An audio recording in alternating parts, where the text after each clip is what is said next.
losses in the South and stalemate in the North have left the British command in America in disarray. Worse, public confidence back home is weakening. London, England, 1781. All of Britain is tiring of this increasingly unpopular conflagration, whose costs in money and human life continue to escalate. King George and his cabinet may try to spin it differently, but they cannot change the facts. The insurgent colonies are showing no signs of submission. The British people are saying, come on home, what's in this for us?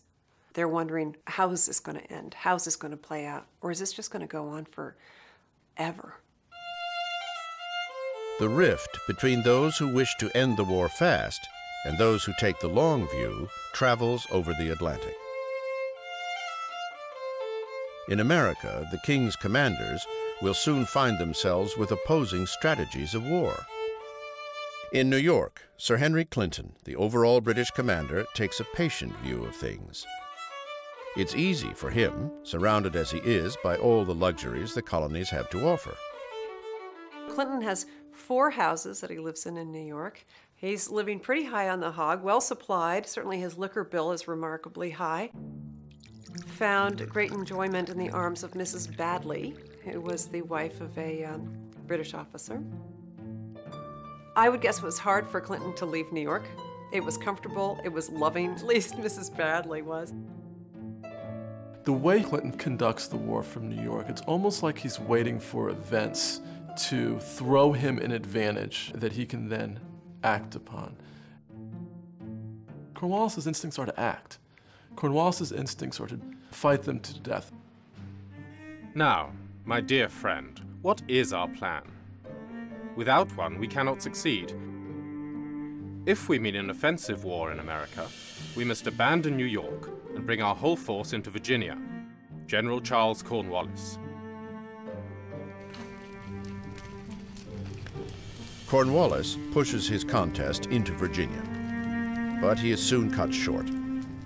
Clinton, opting for defensive wars, orders him to set up a protective base along the coast.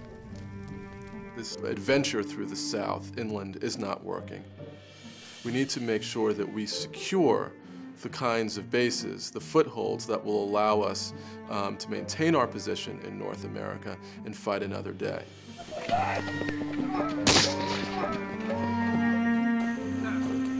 Cornwallis has no choice but to obey his commander.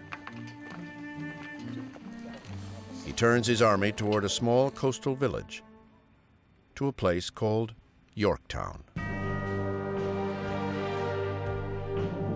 Once, Yorktown was known solely as a tobacco trading port, but it will soon become a major battlefield, and for some, a place of destiny.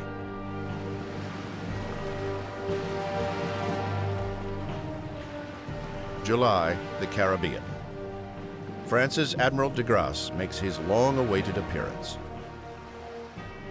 The fall is hurricane season in the Americas. This is a time when, for the most part, shipping comes to a complete pause in the Caribbean. And so it's the right moment for de Grasse to leave the Caribbean and assist their allies in North America. I am sorry to see the distress in which the American continent finds itself. You can note the desire I have to provoke a change in your favor of the situation. Admiral de Grasse. The French Navy, thus far an absent player in the Revolution, now turns north with 28 ships, 3,000 men, and long-awaited money to pay Continental soldiers. But they also come with a catch. It will be the French, not Washington, who decide where they will land. In their view, the British are weakest in Virginia, near the Chesapeake Bay, at the small port of Yorktown.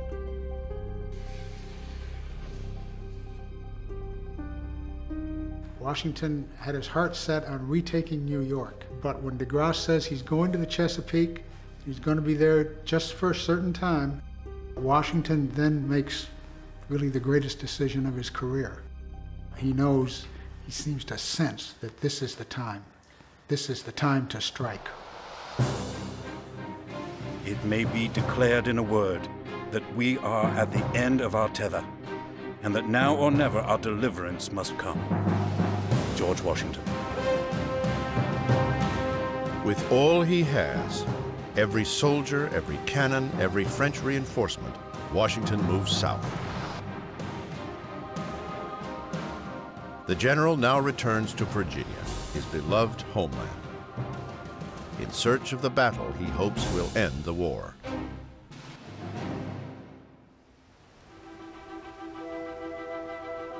Washington breaks his stride just once, as he rides ahead of his army on a mission of a more personal nature. For the first time since the beginning of the Revolution, Washington visits his home. He goes home to Mount Vernon, and I think the whole point of the war is brought home again to him on a very personal level. He had seen Martha only rarely, and he had grown out of touch with Mount Vernon. Now he delves into the details that a man of the house, not the general of an army, would attend to.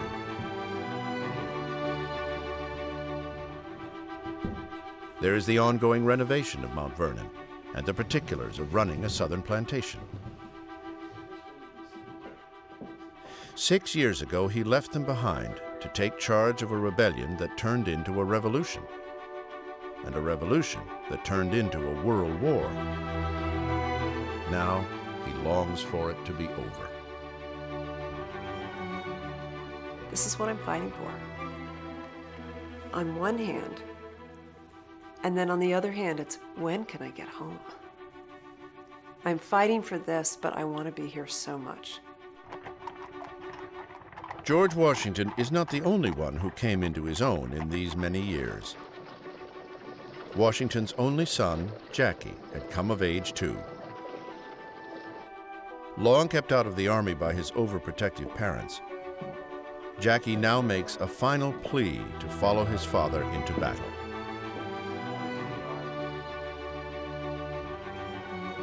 This time, Washington softens.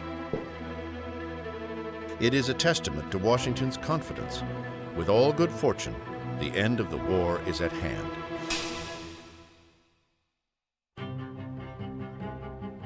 A convergence is taking shape. As Admiral de Grasse sails up toward Virginia from the Caribbean, the Continental Army, now joined by 5,000 French troops, also heads toward the Chesapeake Bay. There, General Cornwallis hastens to build his defenses at Yorktown. But he is beginning to feel that he is sitting at the center of a dangerous trap.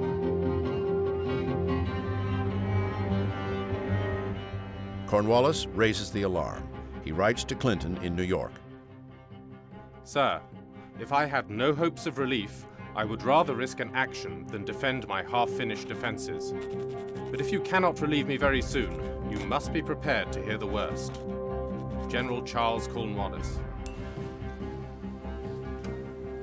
Clinton's response? Vague promises. Your lordship may be assured I shall endeavor to reinforce the army under your command by all the means within my power. Sir Henry Clinton. Cornwallis will soon find himself hanging on those promises, while Washington and the French will get their chance to fulfill the promise of alliance. For each player, the war's endgame has arrived.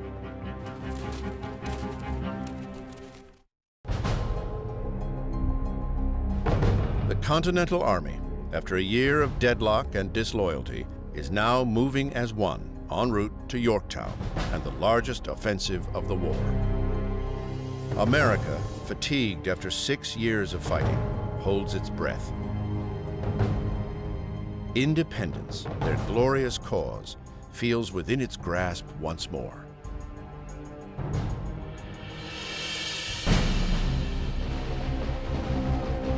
September 5th.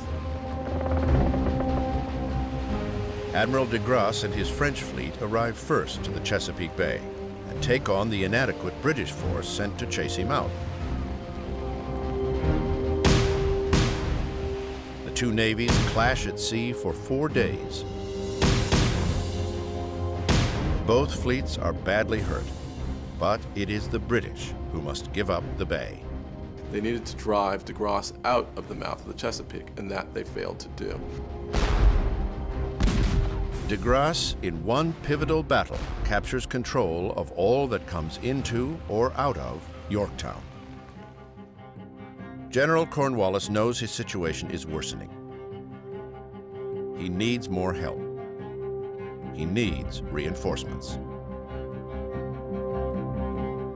His commander, Henry Clinton, has not budged from New York. Sir Henry Clinton to Earl Cornwallis, New York. Your lordship may be assured that I am doing everything in my power to relieve you, if the winds permit and no unforeseen accident happen. This, however, is subject to disappointment. Sir Henry Clinton. Earl Cornwallis to Sir Henry Clinton. Sir, I shall have no doubt, if relief arrives in any reasonable time, York will be in the possession of His Majesty's troops. General Charles Cornwallis. Cornwallis, feeling magnanimous, takes faith in Clinton's tepid promises. Imprudently, he stays put. One by one, his routes of escape are cut off. De Grasse's ships inch up the York River. George Washington takes the south. French ground troops occupy the north and west. 17,000 French and Continental soldiers now surround Cornwallis. Washington presents his plan. Launch a massive frontal assault on Cornwallis. His European allies disagree. Yorktown has now become heavily fortified. Washington will lose a lot of men in the assault. General Rochambeau, the French commander, suggests a long-range siege of cannon and mortar. Washington sees it as a better strategy. One of his great gifts as a commander was to listen to other people and often do what other people suggested, even if he was against it at first.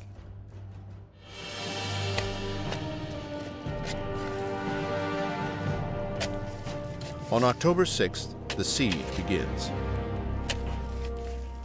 Trenches are dug that will, in time, envelop Yorktown, like the tightening of a noose. Earl Cornwallis to Sir Henry Clinton. Sir, the enemy made their first parallel on the night of the 6th. On the evening of the 9th, their batteries opened, and have since continued firing without intermission. Against so powerful an attack, we cannot hope to make a very long resistance. General Charles Cornwallis. A lot of a siege is about the timing. Can you force a city to surrender before the city gets reinforcements? Can you get closer and closer in your parallel trenches as you move towards the city line of defenses?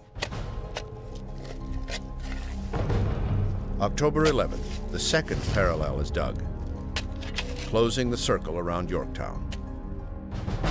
Still, there is no sign of Clinton's reinforcements. October 11th, 5 p.m. Since my last letter was written, we have lost 30 men. I have only to repeat, nothing but a direct move can save me. General Charles Cornwallis. Clinton promises support, and Clinton promises support, and Clinton promises support, and Cornwallis waits for the support, and he waits for the support, and it doesn't arrive. The siege daily is becoming more and more formidable. His Lordship Cornwallis must view his situation as extremely critical, if not desperate. James Thatcher, American officer. October 14th, 8 p.m. Washington's troops close in and make a full-scale attack on the outer redoubts of the fort.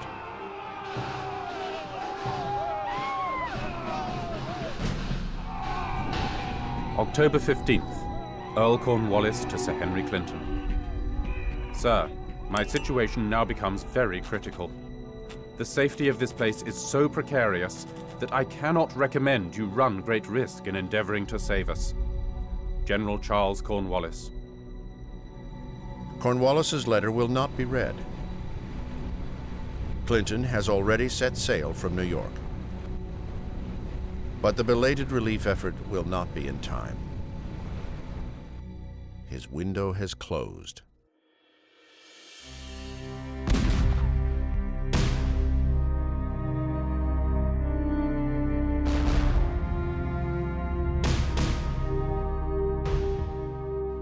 For 6 long years, Washington fought a war marked more by loss than victory. Now his day has come. The general's finest hour begins quietly with a lone British drummer spotted coming through the smoke.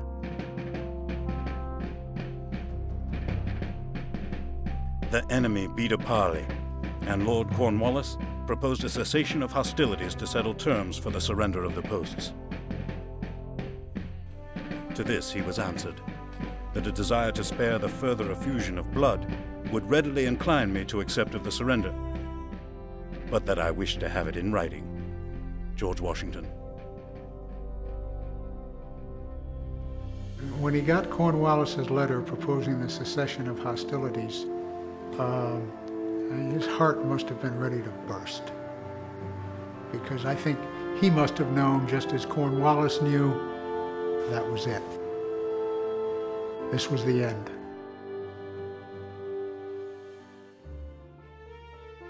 To Sir Henry Clinton.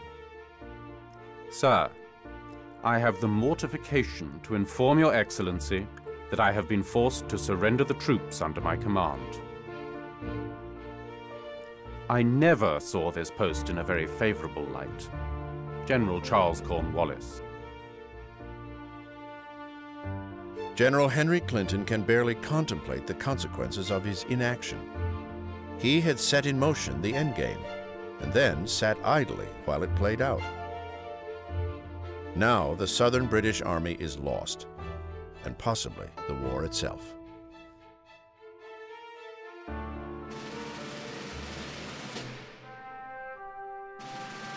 October 19th, 1781.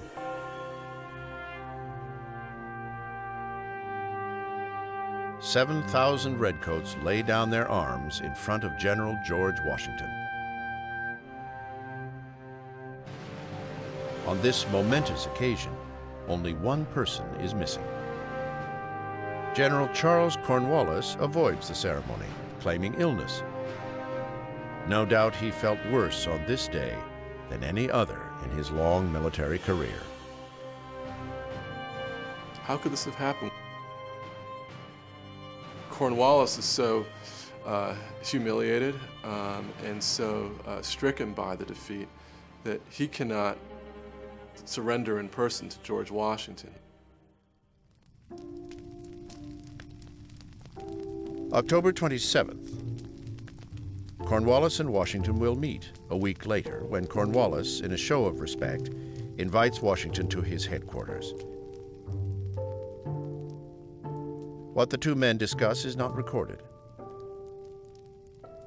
But surely they must have shared the same thought. Now they come together as equals, as the commanders from two nations, one ancient and powerful, the other on the verge of being born.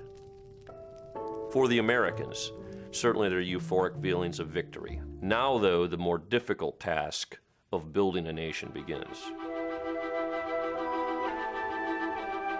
Washington, the general, is about to exit the stage to make way for Washington, the statesman and nation builder. A challenge he cannot yet conceive. But before he can look to the future, Washington is pulled back into the present.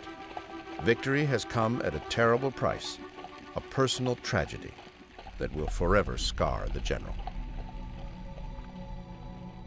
During the siege, Washington's son, Jackie, who finally came to fight alongside his father, falls ill to a devastating camp fever.